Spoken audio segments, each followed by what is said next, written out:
Mapigo yako ya moyo ni yanaenda kasi sana mpaka umejihisi kwamba pengine utakuwa na changamoto ya moyo au utakuwa na changamoto ya presha, kwa sababu hali hiyo imepelekea kuwa na ganzi kwenye mikono, ganzi kwenye miguu, lakini pia kiuno kinakuwa kinauma sana, maumivu hayo yanasambaa hadi kwenye pingili za nyuma ya mgongo, na imekupelekea hata kushindwa kuinama au kufanya shughuli zako za kawaida.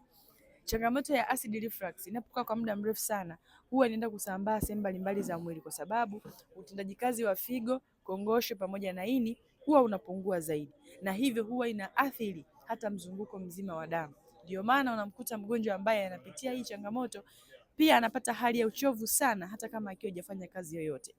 Inawezekana umeziona dalili 2 au 3 kati ya hizi ambazo nimezisema na bado unaendelea kutumia dawa kwa ajili ya kupunguza maumivu.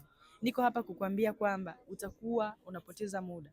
Hakikisha unawasiliana na sisi ili tukusaidie kukupa mwongozo na program sahihi ambayo itakusaidia wewe kuweza kuondoa changamoto yako kuanzia kwenye mzizi. Ikiwa unatamani, chukua namba kwenye bio ili tuweze kukusaidia.